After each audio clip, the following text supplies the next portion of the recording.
मैं बताना चाहूंगा ब्लड डोनेशन जानलेवा साबित होया है। जिस तरीके से इस लड़के ने ब्लड डोनेशन कराया, इस भाई के लिए मौत लेकर आया ब्लड डोनेशन। ये रोड के ऊपर डेड बॉडी है, पहले भी लाइव में आप लोग देख चुके हो। ब्लड डोनेशन इस भाई के लिए जानलेवा साबित होया। हॉस्पिटल था सन फ्लैग हॉस्पिटल, इसी हॉस्पिटल में आके उस भाई ने ब्लड डोनेशन कराया था और यहाँ उसकी तबीयत खराब हुई थी। यहाँ से जाने के बाद में उस भाई ने मौत मिली और वो अब तक स्वस्थ, जब तक स्वस्थ नहीं था जब वो यहाँ था, उसके बाद भी उसको यहाँ से निकाला गया। यहाँ से निकाला गया जब उसकी तबीयत ठीक नहीं थी तो उसको क्यों निकाला, परिवार की बात ये रख रखी है।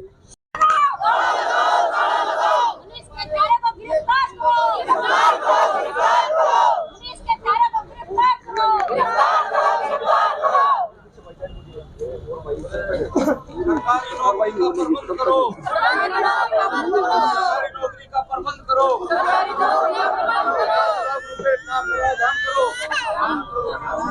FIR लागू करो। अंकल खड़े होना, यहाँ जाओ। बहुत लापरवाही की जाती है। आ जाओ अंकल जी।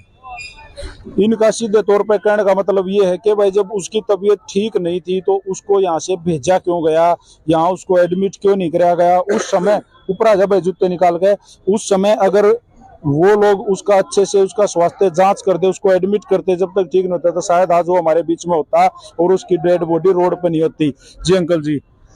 भारत देश के अंदर कोई कमी नहीं है, डॉक्टरों की कमी नहीं है। WHO कल 24 अक्टूबर 1945 को बहुत बड़ा इतिहास है, वर्ल्ड हेल्थ ऑर्गेनाइजेशन डे था, WHO डे था, और भारत के अंदर हमारा जवान बेटा एक्सपायर हो जाता है, उसके खिलाफ एक्शन नहीं लिया जाता। बड़े शर्म की बात है।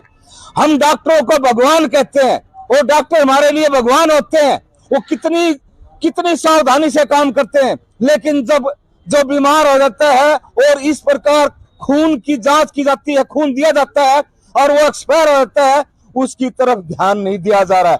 पुलिस प्रशासन, एडमिनिस्ट्रेशन, चाहे DC हो, चाहे SP हो, चाहे मिनिस्टर हो, ये मिनिस्टर भी ध्यान नहीं देते। अगर चाहे सरकार चाहे तो 1 मिनट के अंदर हमारी बेटी राखी को तुरंत ले जाकर चलो लिखित में दो, नौकरी दी जाएगी। और हमारा बेटा 3 दिन से यहाँ रखा हुआ है। लापरवाही कितनी की जा रही है, इस लापरवाही का जवाब हम देंगे जब तक हमारे बेटे मुनीष को पूर्ण न्याय नहीं मिलेगा, यहाँ से उठेंगे नहीं। जिस तरीके से इन्होंने बताया कि भाई अगर कोई देखता हो, कोई सुनता हो तो इसी बात ना है। कल से सोशल मीडिया पे ये चीजें वायरल हैं, लोग देखने लग रहे हैं। क्या उनको पता नहीं है? अगर वो सामने आके इस परिवार को लिखित में आश्वासन दें तो ये रोड पर टेकन की थोड़ी है, इसकी बिरान माटी होने लग रही मेरे, इसको कम से कम इसका अंतिम संस्कार करते परिवार अपना। और भी जी सर, 1 तारीख को बहुत बुरा हाल हुआ था, पुलिस प्रशासन ने ध्यान नहीं दिया था। 8 दिन तक वो डेड बॉडी रखी रही थी गुगाहेड़ी गांव के अंदर, और प्रशासन ने, मौजूद थे, आप मौजूद थे, हमने कहा, उन्होंने कहा था कि उसको सरकारी नौकरी दोनों को दी जाएगी। अभी तक उनको भी नौकरी नहीं दी गई है। बड़े शर्म की बात रहती है, बड़े शर्म की बात रहती है। पुलिस प्रशासन और वैसे प्रशासन हमारे समाज के अंदर गरीब मजदूर किसान की अंदर ध्यान नहीं दिया जाता। गरीब की कोई सुनवाई नहीं है। ओ मजदूर, तू ही सब चीजों का करता, तू ही सब चीजों से दूर। मजदूरों के साथ शोषण बहुत मात्रा में हो रहा है जी। तो भाई वीडियो लगातार हम दिखाने लग रहे हैं, सुबह से तो हम भी आड़े मौजूद हैं। प्रशासन का कोई नुमाइंदा आकर इनसे सीधे तौर पर बात नहीं कर रहा है। मामला बहुत ज्यादा गंभीर है लेकिन हल्के में लिया जा रहा है। लेकिन हल्के पे मतलब वही, अब मजदूर रोड पर आकर बैठ गया। जब तक ये अड़ बैठे रहेंगे, जब तक इनको न्याय नहीं मिलेगा। इस बेटी की नौकरी की डिमांड है, ये जो मुनेश है उसकी वाइफ है राखी, इसकी नौकरी की डिमांड है। जब तक इसको नौकरी, इसको आर्थिक मदद और इस सन फ्लैग हॉस्पिटल को जब तक लोक नहीं लगेगा तब तक ये परिवार यहाँ से नहीं हटेगा। लोगों की तादाद बढ़ने लग रही है, जाम आगे तक जा सका है। क्यों अंकल जी? बिल्कुल जाएगा, बिल्कुल हम उठेंगे नहीं। और शेयर कर दो वीडियो। और किसी ने नहीं पूछा कि भाई चुपर के हो रहा है, यो क्यों मामला इतना इकट्ठा हो रहा है, किसी ने भी शांति देने की वो नहीं है। इनकी आत्मा को थोड़ी बहुत संतुष्टि मिला है जी। कसम कोई मतलब आपका कहना मतलब है कोई भाई, कोई नेता, कोई अफसर, कोई अधिकारी, कोई नहीं आगे? प्रशासनिक अधिकारी या कोई प्रशासनिक अधिकारी या फिर जिस मेडिकल की तरफ से यो हादसा हो रहा है उसकी तरफ से अब तक परिवार को कोई सांत्वना भी नहीं। कल से बैठे हैं 2 बजे तक बैठे हैं भूखे प्यासे। और जो इस भाई की मिसेज थी मुनीष की, वो भी एक छोटे 7 महीने के बच्चे ने लेकर न्याय की आस में बैठे हैं। जो अपनी उसकी प्रक्रिया थी उसने तो अपना दुख भी प्रकट नहीं कर लिया अब तक।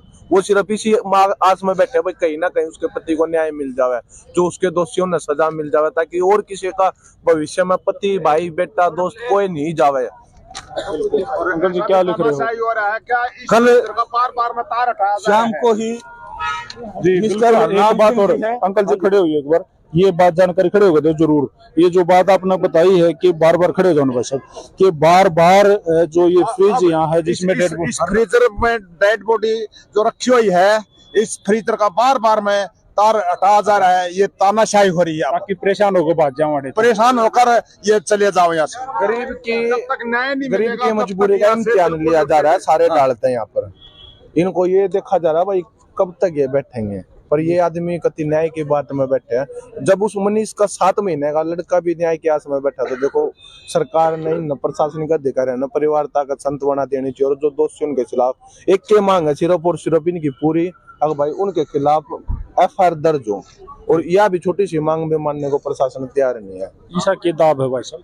दाब तो भाई मेडिकल वाले जाने के करा, इसने मेडिकल वाले की के तो सिफारिश थी या फिर कोई इस तरह जो 2 नंबर की कुछ भी नहीं तक के बात करी के नहीं जानी, हम नहीं कह सकते। पर एक FIR भी लॉज नहीं करते। हालांकि पुलिस का पहला काम ही प्रथम सूचना रिपोर्ट होता है, FIR लॉज करने का ही काम पुलिस का पहला होता है। वो उसको मना भी नहीं कर सकते। कल डिप्टी साहब आए थे यहाँ पर, उन्होंने मना कर दिया भाई नहीं होगी। हमारे ही मास्टर जी है, उन्होंने वकील से बात कराई, उन्होंने बताया भाई इस तरह करके इसमें ये चीजें लागू हो सकती है। उन्होंने पूरी इंस्ट्रक्शन काट के दे दी। अगर भाई ये चीजें लागू नहीं होती है, जो नियम सिद्धांत जब लागू होते हैं ना, सिर्फ और सिर्फ गरीब आदमी यहाँ पर लागू आ गए। ये जो कानून है ना, ये एक ऐसा कानून है जो जाल है, इसमें सिर्फ बड़ा आदमी तो लिखट जाए, जो गरीब आदमी है इसमें पीस का मर जाता है। जी अंकल जी क्या दिखा रहे थे आप? कल शाम को हमने हरनाम सिंह जो SHO है उनसे कहा था कि आप FIR लॉज कीजिए। और उसी टाइम हमने रात को एप्लीकेशन लिख के सभी के हस्ताक्षर भी करवाए। लेकिन अभी तक हरनाम सिंह और SHO DSP ने वो कार्रवाई भी नहीं की है। हमारी यही 4 मांगे थी, वो 4 मांगों के लिए हमने एप्लीकेशन तैयार कर रखी है। जी सांझ ने कल है जो इनके एरिया का है बड़ौदा हल्के का जो विधायक है, विधायक इंदुराज भालू भाई भी आ रहा था। उन्होंने कही थी भाई हम प्रशासन से बात करेंगे और जरूर न्याय दिलाएंगे। अब भी वो आने वाला है, आगे की कार्रवाई फिर आप लोगों को दिखाते रहेंगे। शेयर करते रहिए वीडियो ने। हम फिलहाल शिला बाईपास चौक रोहतक सनफ्लैग हॉस्पिटल के सामने इस जाम में मौजूद हैं। और यहाँ पर रोड के ऊपर यह डेड बॉडी एक बार फिर दिखा दे भाई रखी हुई है। और भाई हम अपनी पुरजोर कोशिश और अच्छे से दिखाने की कोशिश करना लग रहे हैं। राम राम सारे भैया ने।